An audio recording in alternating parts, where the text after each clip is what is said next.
saya ingin mengucapkan Happy New Year. Terima kasih kepada kerajaan dan KKM yang selama ini telah menangani isu COVID dengan baik. So this session kita nak point out sedikit kelemahan yang telah berlaku sebab kita tak ingin kelemahan ini berlaku sekali lagi, right? So yang pertama adalah dasar lockdown. So dasar lockdown ini telah dibuat atas dasar saintifik yang tidak betul. Ini kerana WHO, World Health Organization, misled governments and the public into doing the lockdown or what do you call it, providing the scientific evidence. Sebab WHO dengan tegasnya pada tahun 2020 berkata virus ini merebak melalui droplet dan bukan aerosol. Okay, so bila dia tegas macam itu, semua negara ingat okay, kalau kita melakukan lockdown kita boleh menangani isu COVID. Tapi sebenarnya virus ini berebak melalui aerosol. Kita lockdown ke tak lockdown ke, dia akan merebak. So lockdown ini bersia-sia saja, okay, tak berguna. Itu isu yang pertama. Yang kedua, doktor pun sekarang sudah kurang selesa dengan kerajaan mengikuti guideline badan seperti WHO atau FDA atau MHRA UK. Kerana macam WHO hanya 20% daripada dia punya kos dia dibayar oleh kerajaan negara. 80 adalah daripada persendirian. So orang bila dia bagi WHO wang, dia nak WHO buat apa yang mereka inginkan. Dia ada agenda dia sendiri. Kalau kita melihat FDA sendiri mengaku yang 65% daripada bajet mereka untuk drug approval datang dari pharma.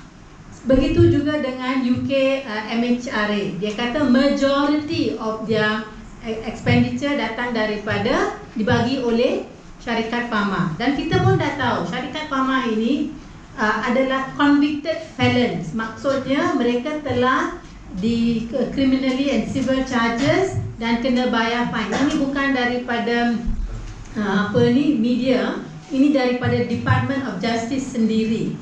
So kita kurang selesa bila kerajaan berharap 100% kepada kerajaan Malaysia berharap 100% kepada badan-badan begini. So kita nak more inclusivity. Kita nak kerajaan Malaysia dan KKM also include badan bukan kerajaan, consumer organisation macam PPIM in all decision making process. Please be transparent.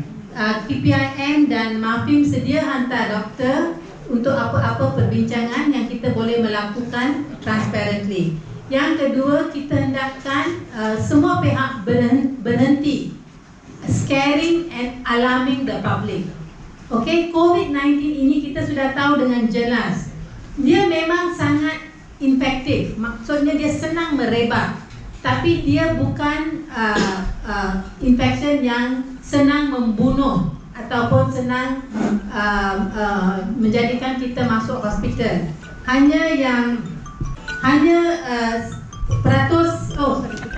peratus yang kecil sahaja masuk hospital dan hanya mereka yang umurnya terlampau tinggi ataupun sangat tua ataupun yang ada comorbid yang boleh meninggal. Okay, so this is a very low virulence disease. It's a mild disease for the vast majority of people. So kita berharap pihak-pihak di luar sana jangan menakutkan rakyat, okay, yang dan kata COVID pembunuh dan sebagainya. It is not a killer for the vast majority of the public.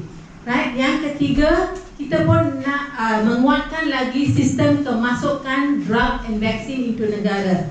Sebab walaupun FDA dengan terang pada Disember 2020 beritahu kita tak tahu berapa lama vaksin ini boleh daya tahan, kita tak tahu dia boleh menghalang transmission atau tidak. Tapi di Malaysia beria-ria nak kata ambil 2 dos, ambil 3 dos, lindungi diri, lindungi semua, itu semua tak betul.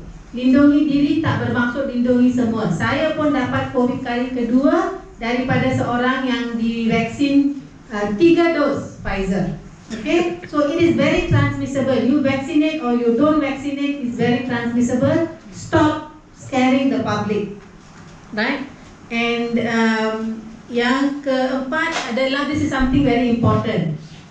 Apa yang badan NGO seperti TPIM dapat data dan apa NPRA Malaysia, National Pharmaceutical Regulatory Agent, tak sama. Ini kerana di negara Malaysia buat report AEFI ataupun kesakitan selepas vaksin kepada NPRA tidak mandatory. So banyak daripada report ini tak masuk dalam saluran rasmi NPRA. So bila report-report ini tak masuk ke dalam saluran rasmi NPRA, kerajaan tidak boleh membuat analisis, okay? Dan macam mana kita tahu kita mungkin ada masalah dengan analisis kita? Di tahun lalu Hong Kong sudah berkata untuk lelaki muda dia punya kadar myocarditis sangat tinggi, 1 in 3,000. So untuk lelaki muda dia halt. Dia hanya kata kalau nak 1 dos cukup. Tapi Malaysia masih menggunakan 2 dos. Okay, this is wrong. This one was a very big error. Dan kedua, kita tahu Thailand sudah buat kajian sendiri. Dia kata lelaki muda dari 1 hingga 3% ada myocarditis. Ini sangat-sangat tinggi. But kita are not seeing those numbers in Malaysia as far as I can tell. So that means kita punya data collection system tak begitu bagus. Okay, kita banyak report tercicir. So kerajaan tidak boleh membuat satu data collection yang sempurna. So kalau kita tak ada data collection mechanism yang sempurna dan lengkap, apa-apa keputusan kita membuat berdasarkan data itu pun tak betul kan? Itu logik, itu common sense. So kita hendak kerajaan membuat apa-apa drug adverse reaction reporting termasuk AEFI mandatory. Maksudnya kalau doktor itu tidak membuat laporan itu, doktor punya lesen boleh digantung. Okey, kita tak mahu rakyat dimangsakan. Sebab kalau report tidak dibuat kepada NPRA, ada kemungkinan pesakit itu mungkin tak dapat pampasan daripada kerajaan sebab tiada rekod rasmi. Kita tak tahu berapa orang tak dapat kepampasan. So ini satu penganiayaan kepada rakyat. Okey, so kita mesti kita harap kerajaan akan menguatkan lagi our AEFI reporting system.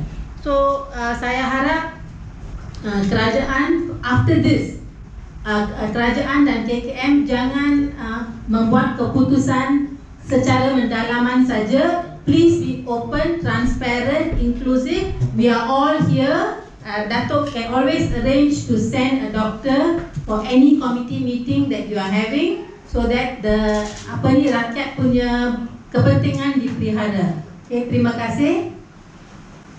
Okay, terima kasih. Itu poin-poin yang cukup relevan ya, yang kita nak jawapan juga sebenarnya. Ialah ditambah lagi dengan contohnya kelemahan-kelemahan sistem yang kita ajukan. Contohnya apa nak jadi dengan vaksin yang dah expired pasal dah renew banyak kali. Jadi 3 kali renew mungkin, tak tahulah pasal kalau susu, kalau dia dah basi kita tak boleh nak renew pun. Jadi kita takutlah benda-benda ni pasal rakyat bertanya kepada kita and we cannot answer. So ini is one of the things lah yang kita berharap Menteri baru boleh jawab, dan KSU yang akan tamat tugasnya April ini pun saya rasa kena dipertanggungjawabkan juga.